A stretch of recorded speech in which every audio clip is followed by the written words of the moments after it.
ایک ایسی کتاب جو 1400 سال پہلے نازل ہوئی اور آج جدید سائنس اس کی ایک ایک لفظ کا تصدیق کر رہی ہے۔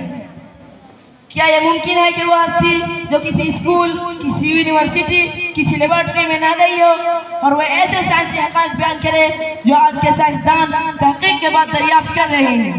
کیا یہ محض اتفاق ہے؟ نہیں، یہ وحی کا اعجاز ہے، یہ قرآن کا معجزہ ہے۔ میرے دوستو، سائنس کہتی ہے کائنات ایک بہت بڑے دھماکے یعنی بگ بینگ نتیجے میں بنی، مگر اے دنیا کے دانشوروں اور اے سائنس کے متوالوں، سنو، قرآن نے یہ حقیقت 1400 سال پہلے نازل کر دی تھی۔ قرآن کہتا ہے اَوَلَمْ يَرَ الَّذِينَ كَفَرُوا أَنَّ السَّمَاوَاتِ وَالْأَرْضَ كَانَتَا رَتْقًا فَفَتَقْنَاهُمَا، کیا کافروں نے نہیں دیکھا کہ زمین اور آسمان ایک ساتھ جڑے ہوئے تھے، پھر ہم نے انہیں جدا کر دیا۔ جب یہ آیت ڈاکٹر مورس بکائل سنے تو ان کے پیروں تلے زمین نکل گئی، چیخ اٹھے اور کہا کہ یہ علم محمد صلی اللہ علیہ وسلم کو 7ویں صدی میں کیسے پتہ ہو؟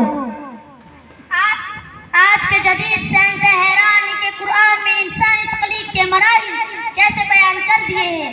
قرآن نے کہا ثم خلقنا النطفة علقة فخلقنا العلقة مضغة، پھر ہم نے نطفے کو جمع ہوا خون بنایا، پھر اس لوتھڑے کو گوشت کا ٹکڑا بنایا۔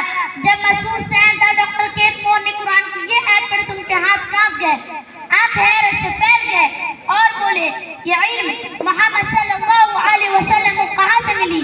یہ وہ چیز ہے جو جدید سائنس نے مائکروسکوپ ایجاد ہونے کے بعد دریافت کی ہے۔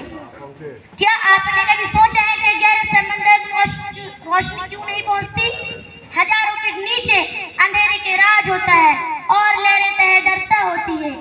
یہ تو آج کی جدید اب توجہ جا کر دیکھ رہی ہے، مگر قرآن نے یہ سب کچھ پہلے کہہ دیا تھا۔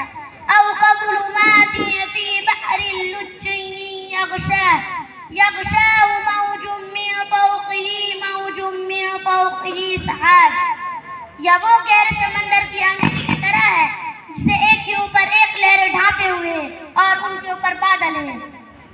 ڈاکٹر ایڈورڈ وٹن جب یہ سنے تو بول اٹھے یہ آیت کسی جدید سائنس سے مکمل مطابقت رکھتی ہے۔ سائنسدان آج کہتے ہیں کہ کہکشاں ایک جالیدار ڈھانچے مطلب کونسک ویب کی صورت میں ترتیب دی گئی ہے، مگر یہ بات قرآن نے پہلے ہی کہہ دی تھی۔